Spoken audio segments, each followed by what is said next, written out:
ሻሊባ don't forget ይሄንን አንድ ሰው በልሳን አለው ማለት በመንፈስ ዓለም መገናኛ አለው ማለት ነው። ወደ መንፈስ ዓለም የሚደውልበት አፓራተስ አለው ማለት ነው። ተርጉምልን አለ እንጂ ልሳናት ልናገር አለ። ተርጉም ነው።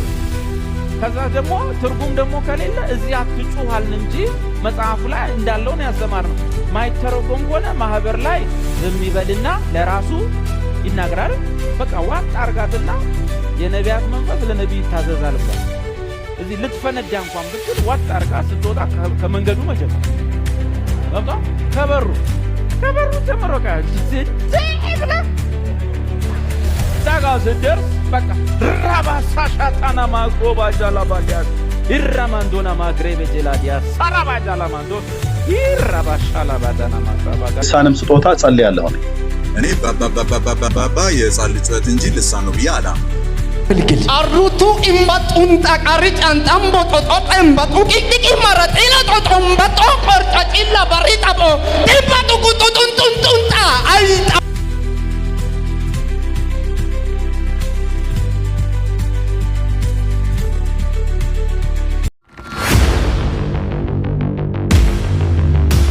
ማህበሩን ሳይረብሹ ለራሳቸው በልሳን እንዲጸልዩ ተፈቅዷል። የቤተ ክርስቲያን ሽማግሌዎችም በልሳኖች መናገርን አትከልክሉ ብለዋል። ማህበሩን መበጥበጥ ግን አይቻልም ነው። ጮክ ብለህ ለመናገር ሁለት ነገር ማሟላት። አንደኛ ሁሉም ሰው ጮክ ብሎ እንዲናገር አይፈቀድም። ሁለት ወይንም ሶስት። እነዛ ደግሞ የሚናገሩት ምን ከሆኑ ነው? የሚተረጉም ካለ በአማርኛ ወይ በምንሰማው ቋንቋ የሚተረጉም ሌላ ተርጓሚ ወይም ራሱ ተናጋሪው መተርጎም ጸጋ ካለው እየተረጎመ ሲያቀርብልን ያን ጊዜ ድምጽ አሰምቶ በልሳኖች መናገር ይቻላል። ከዛ ውጭ ግን ለራሱና ለእግዚአብሔር ይናገር ነው የሚለው። እዛው ማክቶምቶም ነው የሚሻለው። አንድ እሱ ነው። እሱም እንግዲህ ምንድነው ልሳን ከሆነ ማለት ልሳን ከሆነ ይቻላል። በተረፈ ታንግ ኤንድ ባብሊንግ አለ።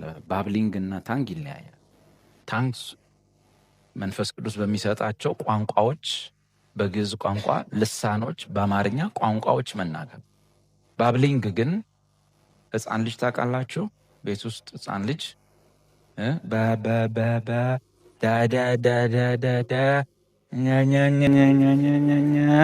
ያወራል፣ የሆነ ነገር ይላል አይደለ? እሱ ባብሊንግ ይባላል። እና እሱ አይነቱ ለምሳሌ በለድ እስኖ ታንክ ልሳን አይደለም፣ ባብሊንግ ይባላል። ለከ ልጁ አይነት ንግግር ወይ ደግሞ ሁሉ ጊዜ 5 ፊደል ብቻ የምታወራ ከሆነ ሁሉ ጊዜ አምናም ካቻምናም ዘንድሮም ብዙ ጊዜ እንደምለው ለቅሶ ቤትም ሰርግም ቤት ያችን 5 ፊደል ብቻ ከሆነ ታንግ ሳይሆን ባብሊንግ ይባላል። ታንግ ሌላ ነው። ታንግ ፊደላት ተዋቅረው ቃላት ተዋቅረው አረፍተ ነገሮች አሉት። ታንግ ወምልሳ ቋንቋ ቃላት ስለሆነ ባብሊንግ የሚባለው ግን ያ ቅድም ያልኳችሁ ነው። ልጁ እንደሚለው ቤት ውስጥ ህፃናት ልጆች እንደሚሉት ቸርች ውስጥ ማለት ነው። ምንንግ የለውም፣ የቃላት አደራደር የለውም፣ አይዘመርበትም። ጳውሎስ በልሳኖች ይዘምራሉ ይላል። ለመዝሙር የማይሆን ግን ሁሉ ጊዜ የሆነች 5 ፊደል እሷ እንድትረዝም አጃቢ ታስገባለህ። ሃሌሉያ አሁንም እሷን ትላለህ። ሃሌሉያ አሁንም እሷን ትላለህ። ሃሌሉያ ስንከታተልህ እሷን ብቻ ነው የምትለው። መጨረሻዋ ወይ ሳ ነው ብዙ ጊዜ ወይ ዳ ነው የምትሆነው። እሷን ማለት መጨረሻዋ ወይ ሳ ነው ወይ ዳ ነው፣ ከሁለት አንዱ ነው። እሷ ባብሊንግ ትባላለች።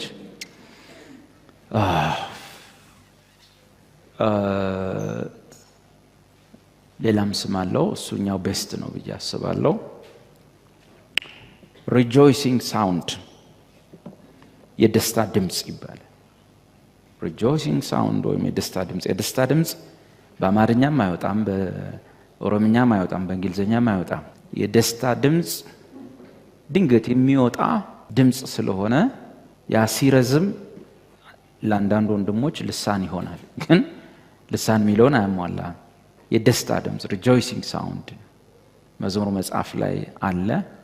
ለእግዚአብሔር በደስታ ድምፅ ጮሁ የሚለው ምስራቅ አገር ላይ ሲኬድ የደስታ ድምፅ የሚገለጠው ምን ተብሎ መሰለ?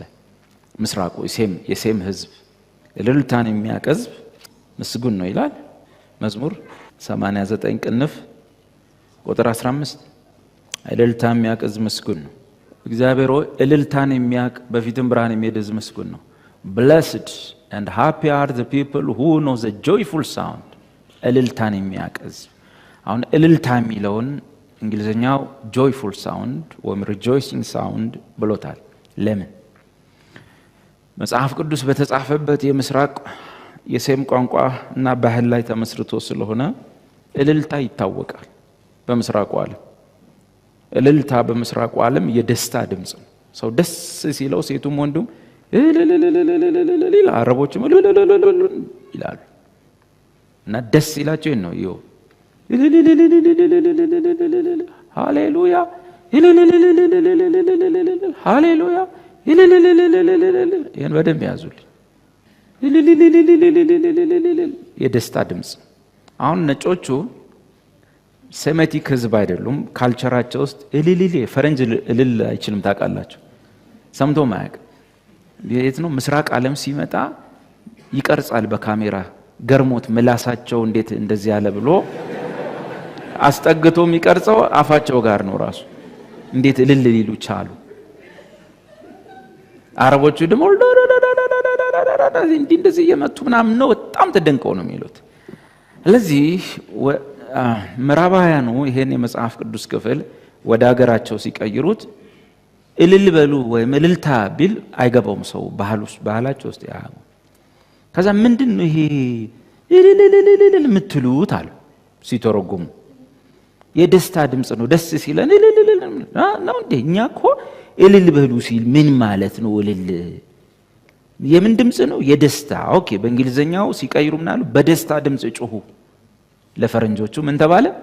በደስታ ድምጽ ጮሁ።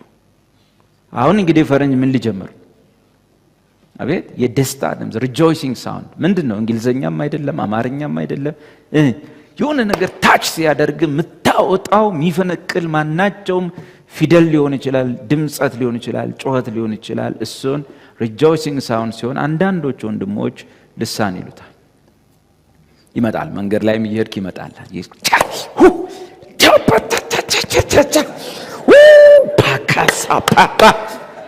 ከዛ is tongue no ይሄ rejoicing sound ከውስጥ ሲፈነቅል የሆነ ነገር ታች ሲያደርግ የምታወጣው ድምጽ ነው። ካልተጠነቀቅ ይሄ ድምጽ ሌላ ሃይማኖት ውስጥም ስላለ እንዳትመሳሰል መጣንቀቅ ነው። ልሳን ጀመሩ እንደ እንዳተ በማጠብቁበት ቦታ ላይ ይሄ ድምጽ ይመጣል እና ልሳን ነው። ልሳን ከስላሴ እግዚአብሔር አብ በኢየሱስ በኩል ወደ ምድር በላከው በመንፈስ ቅዱስ አማካኝነት የሚሰጥ ከጸጋ ስጦታዎች ውስጥ አንዱ ሲሆን በልሳኖች መናገር በቤተ ክርስቲያን ውስጥ ከተተረጎመ የሚያንጽ ካልተተረጎመ የማያንጽ የጸጋ ስጦታ ነው ማለት ነው። የቋንቋ ጸባይ ነው ያለው፣ የቋንቋ ዘይቤ ነው ያለው። ይነገርበታል፣ ይዘመርበታል፣ መልእክት ይተላለፍበታል። ተርጉሞ ለማህበሩ ይናገር ማለት በዛውስ መልእክት አለው ለጉባኤ የሚመጣ ማለት ነው። ግን ሁሉ ጊዜ ቅድም ያልኩ ይራባዱና ማክራሳ ይራዱና ማክራባሳ ይራዱና ማክራባሳ ሃሌሉያ ሃሌሉያ ይራዱና ማክራባሳ። አሁን ይሄን አጭር ነው፣ ተመሳሳይ ነው። አረፍተ ነገር ሊሰራ መልእክት ሊያመጣና መልእክት ሆኖ ሊተረጎም አይችልም። ለዚህ ማህበሩን ምንም ሊያንጽ አይችልም።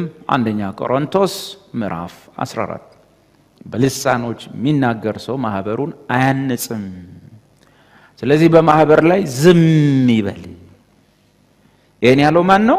ወንድም ዳዊት አይደል ነው። አሁን ነገ ፌስቡክ ላይ እንደዛ ነው ይባል ልሳን የሚቃወም